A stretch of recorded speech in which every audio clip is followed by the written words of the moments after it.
obrigado aí, Rede Apoiando, pela oportunidade de estar aqui hoje, né? Seu título da pesquisa, eu vou falar um pouquinho mais ao longo da apresentação, tentar ser breve aqui.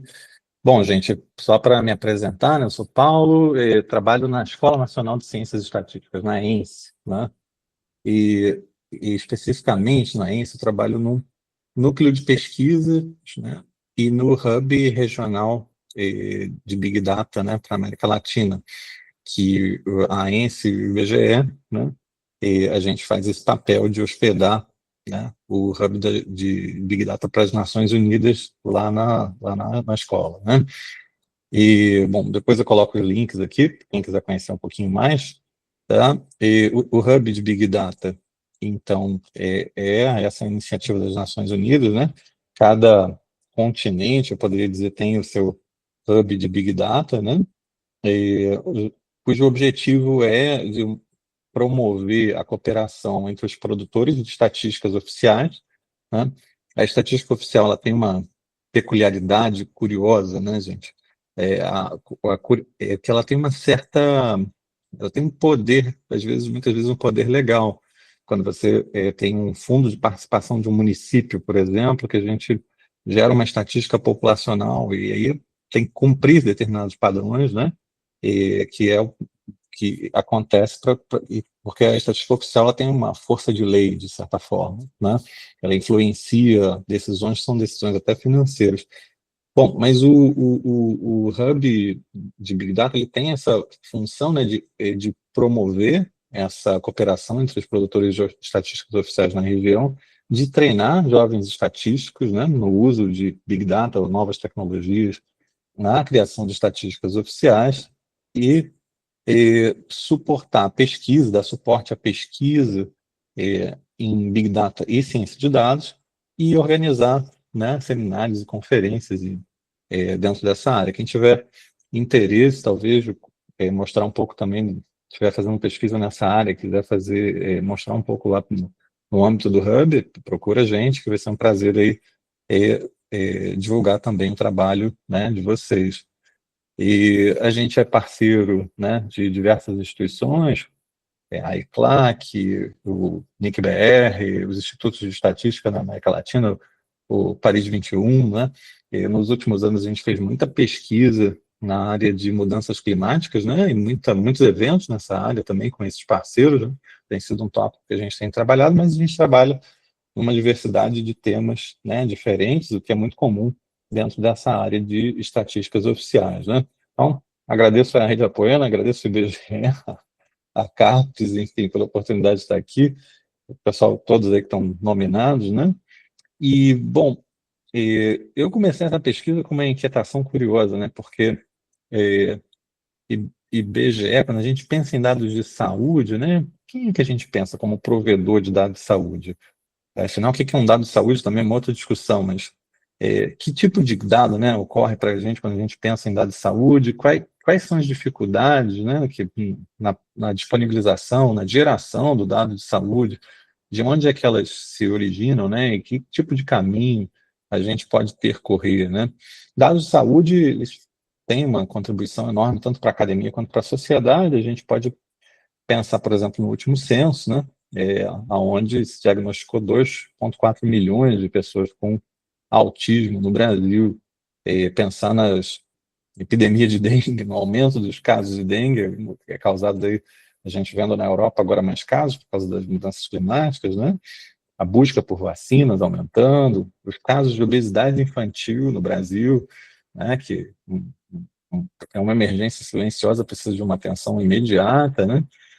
E a gente, normalmente, no Brasil, sempre considerado um país muito feliz, pessoas muito é, do país do carnaval, do futebol, né? Mas que temos aí a população mais depressiva da América Latina, segundo algumas pesquisas. Então, quando a gente fala de dados de saúde, né?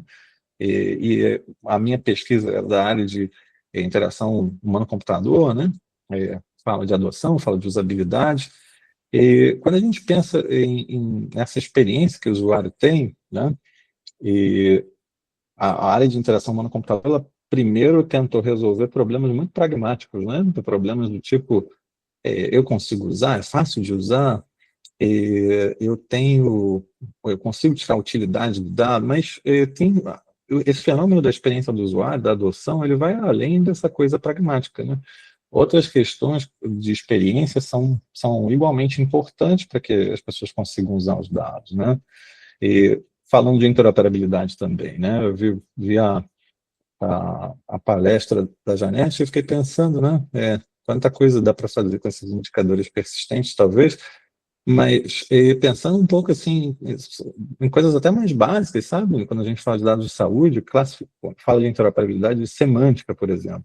Só de classificação de tipos de dados a gente encontra uma míriade gigante de possibilidades de classificar dados. E quando a gente usa termos diferentes, às vezes, para se referir às mesmas coisas, complica tanto a vida, né, de quem está buscando por informação. E com estatística, a gente sofre muito com subnotificação, né? Se a gente for pensar quantas pessoas de verdade morrem, né, por AIDS em determinada área, né? E a gente for fazer uma linkagem, né, com registros hospitalares, a gente vai ver que subnotificação é um fenômeno muito presente, né, nas estatísticas. Mas por que isso ocorre? Né? Por que a gente tem? Será que os sistemas são difíceis de usar? Será que qual é a razão que está por trás de fenômenos como subnotificação, uso político, né? Às vezes a gente tem uma estatística oficial que tem que esconder, alguém quer esconder a estatística oficial, porque, por exemplo, se eu souber que tem uma epidemia de dengue numa cidade de Minas, talvez eu não vá visitar, né? O turismo vai cair. Então, será que vale a pena divulgar esse dado, né? Vale, claro que vale, mas, enfim, tem uso político, né? A própria aquisição e desenvolvimento de sistemas muito descentralizada, né? Jundiaí implanta um prontuário eletrônico. Aí, no Rio, se faz um painel epidemiológico. Será que esses sistemas conversam entre si? Né? Então, eu tive várias inquietações quando eu comecei a pesquisar dados de saúde, né? Porque no Brasil a gente tem muitos atores diferentes, né? A gente tem um capitão dos dados de saúde no Brasil, o Ministério da Saúde, né? Que com o DataSUS, com a estratégia de saúde digital, né? Com a rede nacional de dados, as redes de atendimento, mas temos também outros atores, só para citar alguns, né? Como, por exemplo, o IBGE, a Fiocruz, né? Que tanto fazemos pesquisas que são específicas nessas áreas, né? E os próprios estados e municípios que vão cuidando do jeito que podem, né? Porque às vezes nem sempre o ente federativo tem capacidade de atender todo mundo da maneira que se espera, e os estados e municípios fazem ações localizadas, fazem sistemas próprios, painéis próprios. Depois, para tudo isso conversar, é complexo, né? Mas, enfim, se tem a estratégia digital de saúde para o Brasil, né? Então, que define essas diretrizes, como isso deveria funcionar, né? Temos os grandes sistemas estruturantes de saúde no Brasil, o SINASC, o SIM, o SINAM, os próprios sistemas hospitalares, onde a gente coleta muita coisa, né? O clássico Tabnet, que se utiliza muito para fazer estatística nessa área, né? O IBGE ele contribui muito com pesquisas específicas, né? Como, por exemplo, a PENSE, que divulga décadas de informações sobre saúde de crianças na escola, né? E a PNDES, que já foi a campo, né, para coletar informações de demografia, saúde reprodutiva, nutrição das crianças, enfim. Então, se tem muitos atores, né, que trabalham com dados de saúde no Brasil, né? Eu inicialmente pensei em fazer uma pesquisa mais do tipo estatístico, quantitativa, né? Mas sabe que eu senti uma necessidade ao longo da minha pesquisa de mergulhar mais qualitativamente nesse fenômeno, sabia? Eu quis entender um pouco, né? Como é que é essa questão da adoção dessas tecnologias, né? Como é que os pesquisadores, os gestores de políticas públicas, o usuário, a população de forma geral está utilizando, né? Para quando vai pensar em informação estatística de saúde, né? E qual a experiência de uso, né? O que ele sente, o que ele precisa, né? Quais são os problemas, quais são as dores, de que forma até a parte dessa reação emocional, né? Afeta a adoção. Então, aqui tá, é uma pesquisa em andamento, né? Pesquisa de doutorado.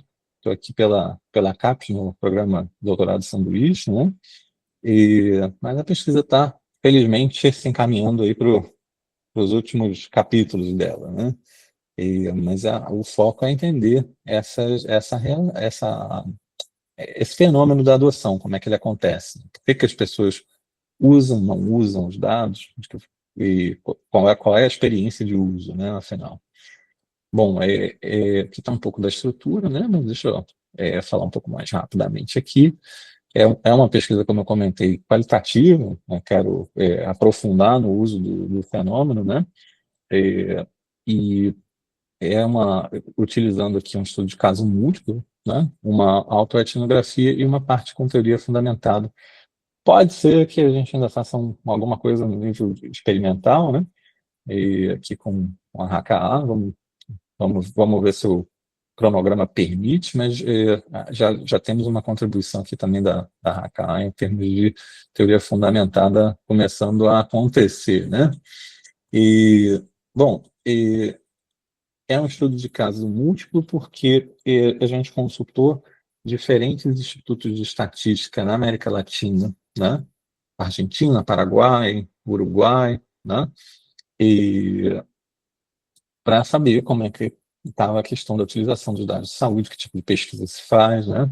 E então, assim, foi um estudo de caso múltiplo, né?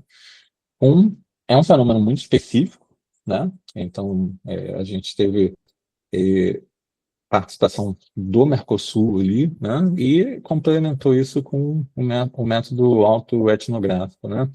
Usabilidade é uma questão para os institutos de estatística que eles precisam melhorar, né? Tem um impacto direto aí na adoção, e muitas vezes a trabalhar com ferramentas auxiliares de visualização de dados, né? Foi percebido como algo que pode melhorar muito a experiência, o usuário ainda sofre muito com literacia, né? E muitas vezes não entende aquilo que vê, ou não consegue encontrar aquilo que ele precisa, né? Então, alguns resultados nesse sentido apareceram. A comunicação, né, e a implementação de sistemas influenciam muito, né, quando tem falha de usabilidade, e a análise feita aqui foi feita em dimensões de usabilidade, de adoção, de linguagem, até de metacomunicação, né? Metacomunicação, quando se trata de dados de saúde, às vezes percebida, né, como algo complexo. O usuário, quando ele olha os dados de saúde em um portal estatístico, ele vê menções muito mais a questões demográficas, a questões econômicas, né? Muitas vezes os institutos de estatística não são nem lembrados como provedores, né, de dados de saúde, quando se pensa no Brasil. Em dados de saúde não se pensa no IBGE. Não é a coisa que vem à mente do usuário em procurar lá. Vai procurar no Ministério da Saúde, vai procurar em outros lugares, porque talvez a metacomunicação esteja bem ruim, né? Algo que a gente pode melhorar, mostrando às pessoas que a gente também faz pesquisas nessa área, né? Então, esses são os resultados parciais, né, que a gente encontrou. Esse padrão é recorrente, não só no Brasil, mas em outros institutos de estatística, né? Normalmente são muito apontados como provedores de informação econômica e demográfica e menos como provedores de informação de saúde, quando, na verdade, isso não é algo verdadeiro, porque há pesquisas nessa área, né? Como mostrei para vocês aqui no início, né? A falta de atualizações regulares nos dados também é algo que compromete um pouco, né? E quando você tem uma pesquisa de saúde que é feita de 5 em 5 anos, né, com a frequência mais baixa, isso também é algo que foi apontado como uma questão. A organização dos dados é satisfatória, mas a escassez de filtros, né, avançados que podem fazer o usuário ter que navegar por longas listas de documentos também é algo que precisa ser melhorado, né? Então, tem essa mensagem subjacente, né, de que os institutos de estatística precisam reforçar, né, em domínios específicos de dados, como saúde, por exemplo, são muito conhecidos nesses domínios mais econômicos e demográficos, né, e que precisam melhorar a navegação aí pelos seus portais. O caso do IBGE, por exemplo, ele tem sistemas auxiliares, né, como é o caso do Sidra. Assim, não sei se alguém aqui já usou, né, para pegar os dados, mas não é uma experiência muito fácil para o usuário o usuário comum, ou até mesmo os pesquisadores, às vezes precisam fazer cursos para aprender. Então, a gente tem que, agora, né, possibilidades para começar a olhar para esse fenômeno, para facilitar um pouco mais o uso de quem precisa dessas informações estatísticas, né? Então, essa combinação entre autoetnografia e estudo de caso, que são etapas que eu já finalizei na pesquisa, foi interessante porque deu para ver quais são os problemas, né, quais são as principais dores e que os usuários que procuram dados de saúde têm percorrido, né? E essa última etapa que eu estou desenvolvendo agora, estou usando a TFD, né, teoria fundamentada nos dados, quis partir de poucas deduções, quis entender o fenômeno diretamente dos dados coletados aí gestores públicos, políticos, pessoas que usam, né, nossos dados utilizando a teoria fundamentada, né? E assim, essas entrevistas com gestores atuantes na área de saúde têm sido interessantes, né? Porque para a gente, assim, para mim particularmente, como quem está pesquisando essa área, né? Ver que a gente pode contribuir mais, sabe? A gente tem contribuído mais com quantidade de domicílio, característica da população, idade, sexo.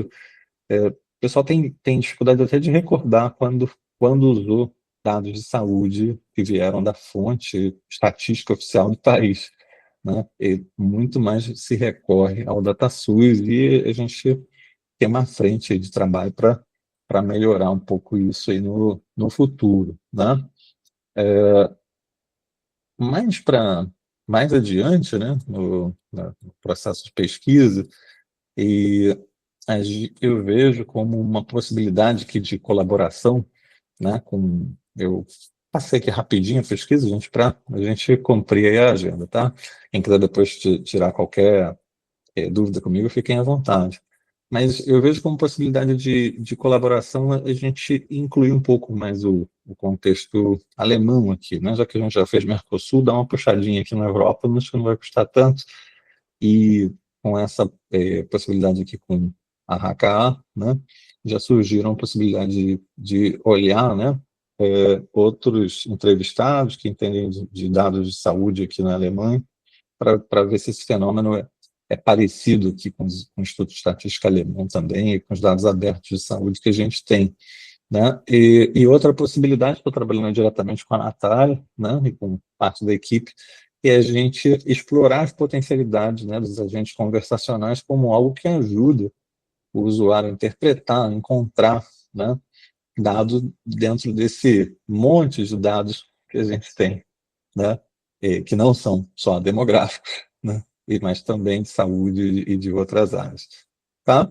E não sei se eu passei muito, espero não ter passado muito, mas com isso aqui eu termino e agradeço aí, mais uma vez, a possibilidade de estar apresentando essa pesquisa em andamento, né, para vocês aqui na Rede Apoiana. Tá bom? Passo aí de volta. Obrigado, viu, gente?